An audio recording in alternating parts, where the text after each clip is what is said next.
அன்பான தமிழன் வழிகளுக்கு அனைத்து உறவுகளையும் அன்போடு வரவேற்கிறோம். நம்ம சேனலை சப்ஸ்கிரைப் பண்ணாத உறவுகள் சப்ஸ்கிரைப் பண்ணுங்க, லைக் பண்ணுங்க, கமெண்ட் பண்ணுங்க, ஷேர் பண்ணுங்க.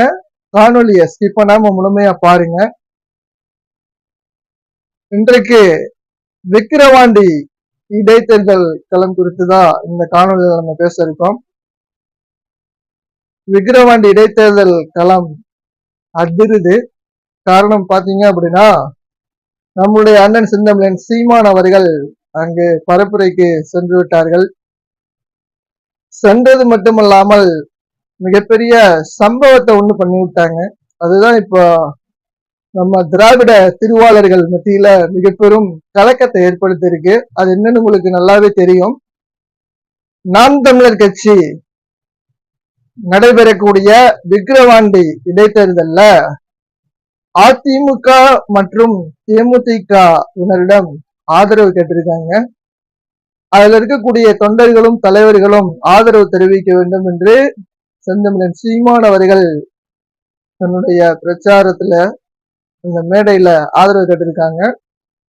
அதன் பிறகு பாத்தீங்க அப்படின்னா, எடப்பாடி பழனிசாமி அவர்கள் தலைமையில நடக்கக்கூடிய அந்த உண்ணாவிரத போராட்டத்துல சட்டசபையில ஜனநாயக படுகொலை நடந்திருக்கு. எதிர்கட்சியினரை திட்டமிட்டு இடைநீக்கம் பண்ணிருக்காங்க. அதை கண்டித்து நடக்கக்கூடிய அந்த உண்ணாவிரதத்துக்கு செந்தமிழன் சீமான் அவர்கள் நாம் தமிழர் கட்சி உறவுகள் அனுப்பி ஆதரவு தெரிவிச்சிருக்காங்க. இங்க கவனிக்கப்பட வேண்டிய விஷயம் என்ன அப்படின்னு பாத்தீங்கன்னா, திமுக அதிமுக அல்லது திமுக அதிமுக பிஜேபி என்றிருந்த இந்த தேர்தல் களம் திமுக நாம் தமிழர் விசஸ் திமுக அப்படின்னு மாறி இருக்கு. மாறுறது மட்டுமல்லாம இந்த தேர்தல் களத்துல பாத்தீங்க அப்படின்னா, அதிமுக போட்டியிடல, தேமுதிக போட்டியிடல அப்படின்னாலும் இயல்பாகவே அவர்கள் திமுகவுக்கு வாக்கு செலுத்துவாங்களா அப்படின்னு பாத்தீங்கன்னா நிச்சயமா செலுத்த மாட்டாங்க அப்படின்னு சொல்லிட்டு 100% நம்ம சொல்ல முடியும். காரணம் என்ன அப்படின்னு பாத்தீங்கன்னா, அதிமுகவை தொடங்கியிருக்காரு இல்லையா மதிப்பிற்குரிய முன்னாள் முதல்வர் எம்ஜிஆர் அவர்கள் அதிமுகவை எதற்காக தொடங்கினாங்க? திமுகவை வீழ்த்த வேண்டும் என்பதற்காக தான் அதிமுகங்கிற கட்சியே எம்ஜிஆர் அவர்கள் தொடங்கினாங்க. திமுக பாத்தீங்க அப்படின்னா, கணக்கு வழக்குகள் சரியா இல்ல, நியாயமா செயல்படல, ஜனநாயக முறையில அங்க எதுவும் நடக்கல அப்படின்னு சொல்லிதான் திமுகவை வீழ்த்துவதற்காக தான் மதிப்பிற்குரிய புரட்சி தலைவர் எம்ஜிஆர் அவர்கள் அதிமுகவை தொடங்கினாங்க. அதிமுகவோட ஒரே குறிக்கோள் என்ன அப்படின்னு பாத்தீங்கன்னா, திமுகவை வீழ்த்த வேண்டும் என்பதுதான் அவர்களுடைய ஒற்றை நோக்கம். அதன் பிறகு வந்த அம்மையார் ஜெயலலிதா அவர்கள் திமுகவை எதிர்த்து போராடி மிகப்பெரிய இராணுவ கட்டமைப்பை உருவாக்கி வச்சிருந்தாங்க தன்னுடைய தொண்டர்கள் மத்தியில. அப்பேற்பட்டவர்கள் பாத்தீங்க அப்படின்னா எப்படி திமுகவுக்கு வாக்கு செலுத்துவாங்க? அவர்கள் நிச்சயமாக இயல்பாகவே திமுகவுக்கு வாக்கு செலுத்த மாட்டாங்க. அதன் பிறகு பாத்தீங்க அப்படின்னா, தேமுதிக நிறுவன தலைவர், மறைந்த முன்னாள் எதிர்கட்சி தலைவர் மதிப்பிற்குரிய கேப்டன் விஜயகாந்த் அவர்கள் எதற்காக கட்சி துவங்கினாங்க அப்படிங்கிறது நமக்கு எல்லாமே நல்லா தெரியும். அன்றைக்கு ஆட்சியில் இருந்த திமுகவை வீழ்த்த வேண்டும் என்பதற்காக தான் கட்சி துவங்கினாங்க. கட்சி துவங்கினது மட்டுமல்லாமல் திமுகவை தன்னுடைய வாழ்நாளிலேயே வீழ்த்தி காட்டினார். எந்த அளவுக்கு அப்படின்னா, அது தமிழக அரசியல் கண்டிராத சம்பவம். அது அதிமுகவோட கூட்டணி வச்சாங்க. அதிமுகவோடு கூட்டணி வச்சது மட்டுமல்லாமல் திமுக ஆளுங்கட்சியை விட்டு இறக்குனது மட்டுமல்லாமல் எதிர்கட்சி வரிசையில் கூட அமர முடியாத அளவுக்கு, எதிர்கட்சி தலைவராக கூட ஆக முடியாத அளவுக்கு திமுகவை கொண்டு வந்த பெருமை கேப்டன் விஜயகாந்த் அவர்களையே சேரும். கேப்டன் விஜயகாந்துடைய உண்மையான தொண்டர்கள் பாத்தீங்க அப்படின்னா நிச்சயமா திமுகவுக்கு வாக்கு செலுத்த மாட்டாங்க.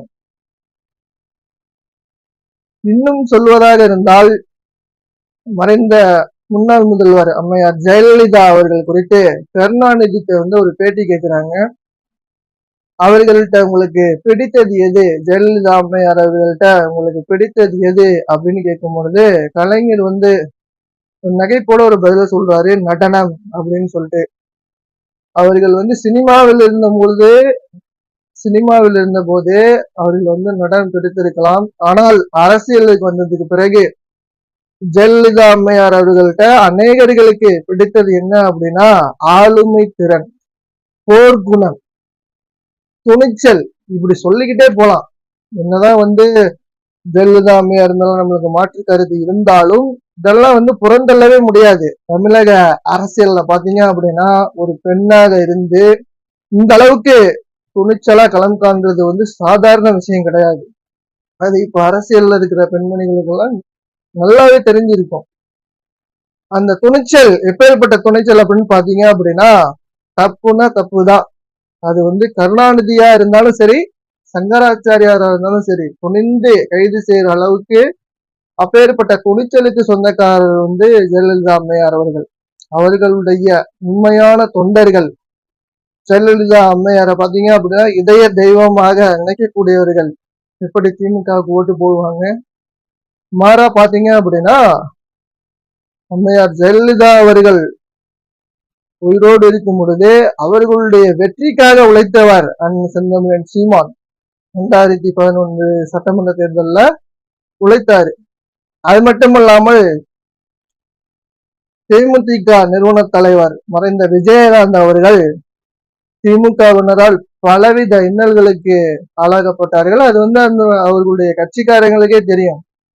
கடைசி வரை பாத்தீங்க அப்படின்னா 2011 கூட்டணி சேரணும்னு முடிவு பண்ணும் போது கூட அவங்க திமுகவை தேர்ந்தெடுக்கல, அதிமுகவை தான் தேர்ந்தெடுத்தாங்க. காரணம் என்ன அப்படின்னா திமுகவை வீழ்த்துவதுதான் கேப்டன் விஜயகாந்த் அவர்களுடைய ஒரே நோக்கம். அதன்படி செயல்பட்டாங்க.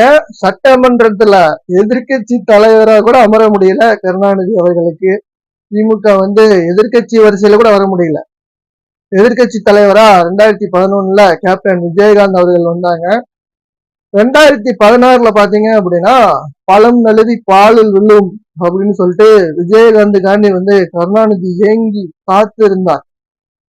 கடைசி தருவாயில் கூட, அதாவது அந்த கடைசி கட்டம் 2016 பாத்தீங்க அப்படின்னா விஜயகாந்த் திமுகவோட கூட்டணி சேருவார் என்று எதிர்பார்த்துட்டு இருந்த கட்டத்துல அவர் திமுக புறக்கணிச்சார், மக்கள் நல கூட்டணியில சேர்ந்தார்.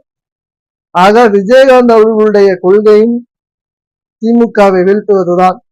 எம்ஜிஆர் அவர்களுடைய கொள்கை, எம்ஜிஆருடைய அதிமுகவுடைய கொள்கை திமுகவை வீழ்த்த வேண்டும் என்பது.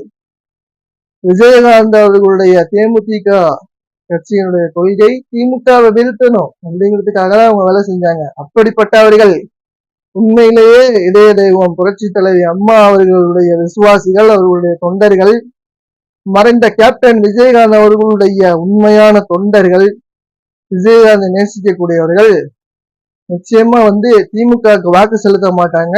அதே சமயம் பாத்தீங்க அப்படின்னா விஜயகாந்த் அவர்களுடைய வெற்றிக்காகவும் ஜெயலலிதா அம்மையார் அவர்களுடைய வெற்றிக்காகவும் உழைத்தவர்கள் அண்ணன் செந்தமிழன் சீமான். அவங்களுக்கு தான் நிச்சயமா வாக்கு செலுத்துவாங்க. விக்கிரவாண்டி மக்களுக்கு மிகப்பெரிய ஒரு வாய்ப்பு இந்த தமிழகம் வழங்கியிருக்கு. இப்போ நடக்கக்கூடிய அந்த கள்ளச்சாராய மரணங்களுக்கு பதிலடி கொடுப்பதற்கு மிகப்பெரிய வாய்ப்பு விக்கிரவாண்டி மக்களுக்கு இருக்கு. தமிழக மக்கள் ரொம்ப கொந்தளிச்சு போயிருக்காங்க. காரணம் என்ன அப்படின்னு பாத்தீங்கன்னா மிகப்பெரிய மதிப்பு மிக்க இனமாக இருந்த இந்த தமிழினம் வடக்கே சுதந்திர போராட்டம் துவங்குவதற்கு முன்பே இங்கு பூலித்தேவன், வீரபாண்டிய கட்டபொம்மன், வேலுநாச்சியார் போன்றவர்கள் பாத்தீங்க அப்படின்னா இங்க மிகப்பெரிய வீரத்தோடு வெள்ளக்காரனை எதிர்த்து சண்டையிட்டார்கள்.